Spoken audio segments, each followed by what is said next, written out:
Assalamu alaikum, dear students. Yesterday we have finished with carbohydrates in our previous lecture. So now here we are going to study about proteins. What are proteins actually? Proteins are basically the complex proteins subnet proteins के बारे में सुना होगा कि बहुत सारे मतलब doctors कहते हैं कि प्रोटीन्स जो है वो उसकी प्रॉपर डोज जो है वो लेनी चाहिए। इसके अलावा सम टाइम कहा जाता है कि अ, हमारे मतलब लोकल कल्चर में कि बच्चों को प्रोटीन्स की ज़्यादा ज़रूरत होती है और गोश्त जो है वो basically protein in nature all these things layman भी जानता है कि what protein is. So introduction की जब बात करते हैं तो ये how protein is different from other nutrients because are they contain nitrogen in their structure. they are organic compounds and have complex nitrogenous compounds। इसके भी जैसे कार्बोहाइड्रेट्स के डिफरेंट बिल्डिंग ब्लॉक्स हैं, मोनोसेक्राइड्स हैं, इसी तरह इसमें भी अमाइनो एसिड्स होते हैं। अमाइनो एसिड बिल्डिंग ब्लॉक जैसे एक घर को तामीर करने के लिए ईंटों की ज़रूरत होती है और एक ईंट जो है वो बिल्डिंग ब्लॉक है किसी भी इमारत का। इस तरह से जो अमाइनो एसिड होते हैं they are building blocks of proteins. So these are complex nitrogenous compounds, very high molecular weight due to presence of sulfur, nitrogen many times, and about 2000 protein exist in nature. 2000 proteins exist in nature composed of amino acid linked by peptide linkage। का जो carbohydrates हैं उसमें glucose galactose ये सब link करते हैं एक दूसरे के साथ वाया ग्लाइकोसाइल लिंकेज या ग्लाइकोसाइडिक लिंकेज। जबकि अमाइनो एसिड जो हैं ये पेप्टाइड बॉन्ड के थ्रू जो है वो आपस में लिंक्ड होते हैं। हर लिविंग ऑर्गेनिज्म का कॉन्स्टिट्यूएंट है, पार्टिसिपेट करते हैं सेल मेटाबॉलिज्म के अंदर। अ, अच्छा, जो बात प्रोटीन जो है वैसे तो building block of our body भी हैं, लेकिन एक चीज, all enzymes are exclusively protein in nature with only one exception, that is RNA sometimes behave as enzyme। तमाम के तमाम बायोकैटलिस्ट जो हैं, तमाम के तमाम एंजाइम्स जो कि अब तक नोन हैं, जिन्हें हम अब तक जानते हैं, they are protein in nature.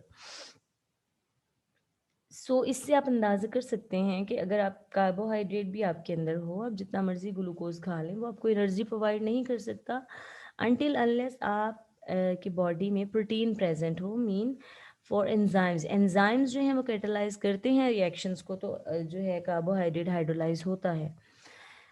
Okay, energy source है, प्रोवाइड करता है 4 किलो कैलोरी पर ग्राम जो कार्बोहाइड्रेट था। यहाँ पर मैं आपको हर स्टेप के ऊपर कार्बोहाइड्रेट के साथ इसका कंपैरिजन बता रही हूँ कि कार्बोहाइड्रेट 3.75 किलो कैलोरी पर ग्राम जो है वो हमारी बॉडी को प्रोवाइड करते हैं, जबकि प्रोटीन्स जो हैं ये 4 kilo calorie. Body protein is approximately 90% of flesh weight, 45% of this protein present in muscle. हमारे जो 19% गोश्त का वजन जो है वो 19% तक जो है वो उसमें प्रोटीन ही होती है। 45% तक जो है जिसमें स्ट्राइएटेड मसल्स या ये जो मसल्स होते हैं आर्म्स के, लेग्स के, ये बाहर वाले जो मसल्स हैं। प्रोटीन जो हैं ये on the basis of heat, दो तरह की प्रोटीन होती हैं। मतलब आप प्रोटीन को जब हीट करते हैं, इसकी एग्जांपल है आप दूध की प्रोटीन जो है, पनीर जिसे बोलते हैं, चीज़ जिसे बोलते हैं, वो कोएगुबल होती है, मतलब वो आपस में इकट्ठी हो जाती है, कोएगुलेट हो जाती है। ये बहुत ज़्यादा प्रोटीन्स जो हैं ये डिपेंड होती हैं पीएच के ऊपर। ज़रा सा एसिडिक एनवायरनमेंट हुआ तो सारी की सारी प्रोटीन, दूध की प्रोटीन जो है ख़ासतौर पे, लेमन डालते हैं ना जब पनीर बनाते हैं, तो क्या करते हैं दूध में लेमन डालेंगे तो पनीर बन जाएगा। इसकी इसका मतलब ये है कि ये जो प्रोटीन है ये बहुत ज़्यादा पीएच डिपेंडेंट होती हैं। कोएगुबल प्रोटीन्स वो होती हैं जो कि आपस में इकट्ठी हो के एक लंप सा बना देती हैं, कोएगुलेशन बना देती हैं। जैसे जम जाती हैं ना, जैसे आपकी बॉडी की अब खून निकलता है, छोटा सा जख्म हो तो वो जो है वो थोड़ी देर बाद वहाँ पर जो है वो उसकी हीलिंग हो जाती है, खिंस आ जाता है। That is basically coagulation, blood coagulation, यानी खून के इसी तरह आपस में वहीं पर जो है वो बहुत सारी ब्लड की प्रोटीन्स जो हैं वो मिलके एक गुच्छा सा बना देती हैं, उसको बोलते हैं कोएगुलेशन। सो हीट की बेस पे जब बहुत सारी प्रोटीन्स को हीट प्रोवाइड की जाए तो वो कोएगुबल होती हैं, कुछ नॉन कोएगुबल होती हैं। Classified on the basis of solubility, कुछ प्रोटीन्स पानी के अंदर हल हो जाती हैं, कुछ प्रोटीन्स पानी के अंदर हल नहीं होती। पनीर का एक टुकड़ा टुकड़ा लें, उसको पानी में डाल लें, उसको जितना मर्जी आप हल कर लें वो पानी में हल नहीं होता। जबकि वे प्रोटीन जो बच्चे जिम करते हैं उनको पता होगा, जो जिम ये मसल्स बनाने के लिए प्रोटीन्स यूज़ करते हैं, वो सप्लीमेंट्स देते हैं, बेसिकली वे प्रोटीन होती हैं, उसको पानी में डालें वो हल हो जाती है।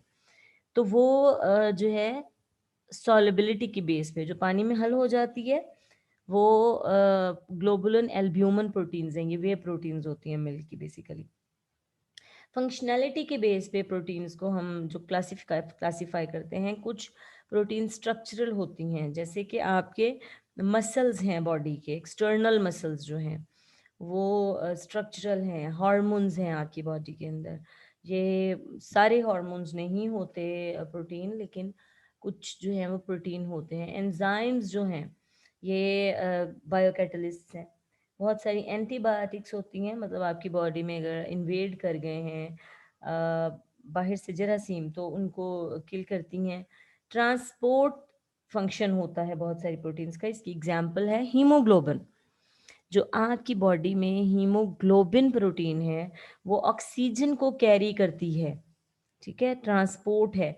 बहुत सारी प्रोटीन्स का फंक्शन होता है स्टोरेज, मतलब आपकी बॉडी में बहुत सारे प्रोटीन्स ऐसी हैं जो कि स्टोर हो जाती हैं, और एट द टाइम आपको जो है वो जब ग्लूकोज वगैरह प्रेजेंट नहीं होता तो वो आपकी बॉडी को एनर्जी प्रोवाइड करते हैं। टॉक्सिन्स यानी वो बहुत सारी प्रोटीन्स जो होती हैं वो जहरीले मादे की शक्ल में भी इख्तियार कर लेती हैं।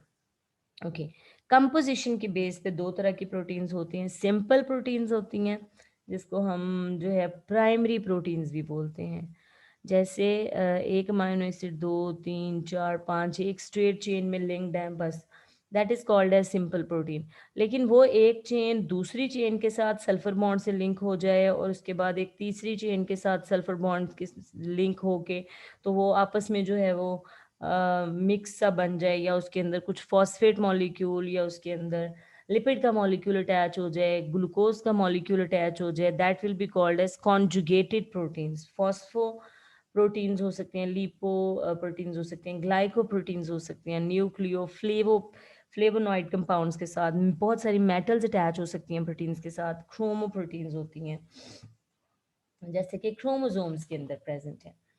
ओके, प्रोटीन का simple structure, simple amino acid का स्ट्रक्चर आपको दिखा रहे हैं। ये देखें जी, कार्बन है, OH है, हाइड्रोजन है, ऑक्सीजन है। ये जो साइड चेन होती है ये भी नॉर्मल हाइड्रोकार्बन ही होती है। It is only differ with amine group, amine group, amine या अमाइन, ठीक है ना। बिल्डिंग ब्लॉक्स ऑफ प्रोटीन होते हैं अमाइनो एसिड। बच्चों ये देखें, एक कार्बन, ठीक है, उसके एक साइड पे एसिडिक ग्रुप COOH, दूसरी साइड पे NH2, ठीक है, NH2 अमाइनो ग्रुप, और एक साइड पे R और एक साइड पे हाइड्रोजन। कहीं भी आप देखेंगे या आप कहेंगे कि ये एक अमाइनो एसिड है, ठीक है। It's general formula of an amino acid, ठीक है। ये कार्बन है, इस कार्बन के साथ जो है वो एक साइड पर COOH बॉन्ड लगा हुआ है, COOH एसिडिक ग्रुप, दूसरी साइड पे NH2 अमाइनो ग्रुप, और तीसरी साइड पे एक R ग्रुप। यानी ये वेरिएबल है, this is variable, this is general formula. Okay, ये कार्बन इस COOH बॉन्ड के साथ एसिडिक, एंड एक साइड पे अमाइन ग्रुप, एक साइड पे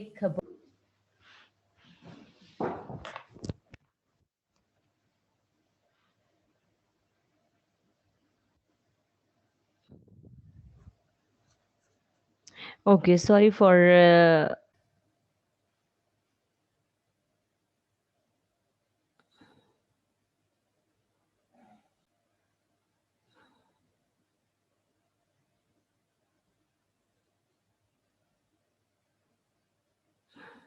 I don't know whether it is okay, whether it is recording or not.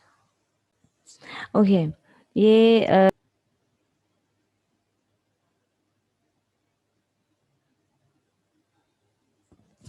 okay, sorry for some interruption. Okay, uh, 20 naturally occurring amino acid हैं, low molecular weight compounds हैं, amino acid, not protein. Protein are very high molecular weight.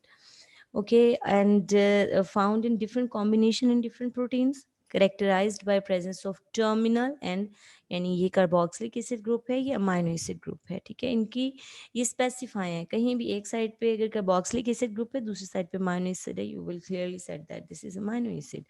Connected by peptide linkage form between the carboxylic and amino group. ये वाला amino group किसी दूसरे carboxylic group के OH के साथ, ये हाइड्रोजन वो वाला OH, दोनों वाटर के रिलीज के साथ जो है एक बॉन्ड बनाते हैं, जिसको पेप्टाइड लिंकेज बोलते हैं. ठीक है, दो एडजेसेंट अमाइनो एसिड के amino group and carboxylic group के बीच में पेप्टाइड लिंकेज बनता है. इन एडिशन डाइसल्फाइड बॉन्ड में form between the sulphur moieties of two sulphur containing amino acid in the polypeptide chain. अब एक साइड चेन जो है जिसमें सल्फर प्रेजेंट है, और एक और अमाइनो एसिड है जिसकी साइड चेन में सल्फर प्रेजेंट है, वो दोनों आपस में डाइसल्फाइड लिंकेजेस भी बनाते हैं. It can be alkaline, it can be acidic और एम्फोटेरिक इन नेचर.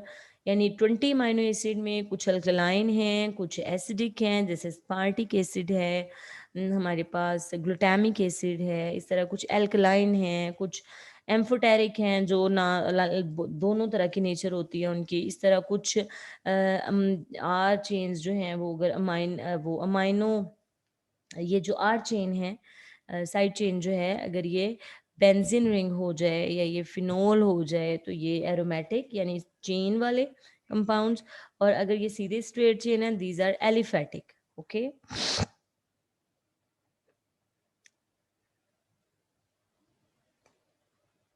लें जी, अमाइनो एसिड की क्लासिफिकेशन है. दो तरह के अमाइनो एसिड हैं.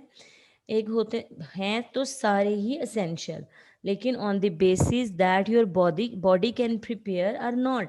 वो अमाइनो एसिड जिन्हें आपकी बॉडी प्रिपेयर नहीं कर सकती, उनको हम कहते हैं असेंशियल, यानी असेंशियल इन योर डाइट.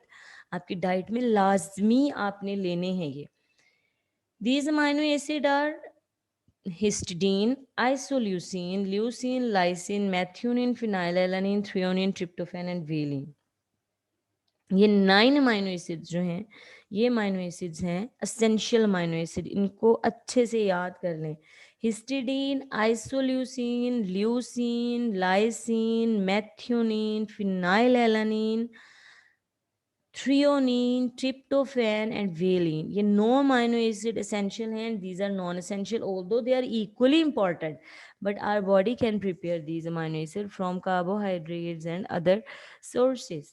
इनको जो है वो हम, ये है alanine, arginine, asparagine, aspartic acid, cysteine, glutamic acid, glutamine, glycine, proline, सेरिलीन, सीरीन, टायरोसिन. ओके, प्रोटीन्स की फॉर्मेशन ऐसे, ये देखें, I have already told you that कि एक ये कार्बोक्सिलिक ग्रुप है, ये अमाइनो ग्रुप है. ठीक है, ये आपस में with the release of this water, carbon और नाइट्रोजन के बीच में एक पेप्टाइड लिंकेज बन जाता है. ठीक है, दो अगर हमारे पास ये दो मॉलिक्यूल्स हैं, इसको हम बोले with single peptide bond, it is called as dipeptide. Remember, this is dipeptide.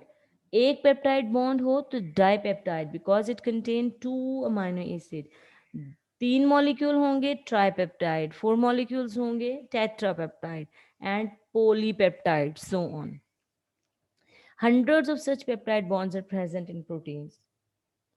Application क्या है, फंक्शनल रोल है, पहले भी मैंने बताया था. इमल्सिफिकेशन, बहुत सारी प्रोटीन्स जो हैं एज एमल्सिफायर एक्ट करती हैं बॉडी के अंदर, ह्यूमन बॉडी के अंदर जो है, जहाँ फैट्स भी प्रेजेंट है, वाटर भी प्रेजेंट हैं, और एट टाइम्स यहाँ इनको इसके अलावा बच्चों आइसक्रीम, मिल्क जो है, मिल्क हो गया, एग हो गया, जो अंडा है, वो बड़ा अच्छा इमल्सिफायर एजेंट है. आप जब मायोनीज वगैरह बनाते हैं, मिल्क डालते हैं, सॉरी, ऑयल डालते हैं, ऑयल के अंदर एक आप एग डालते हैं, नमक मिर्च डालें और नमक डालें, जो भी स्पाइसेस हैं वो डालें, और उसके बाद जब आपको उसको हैवीली ब्लेंड करते हैं तो वो मायोनीज बन जाते हैं।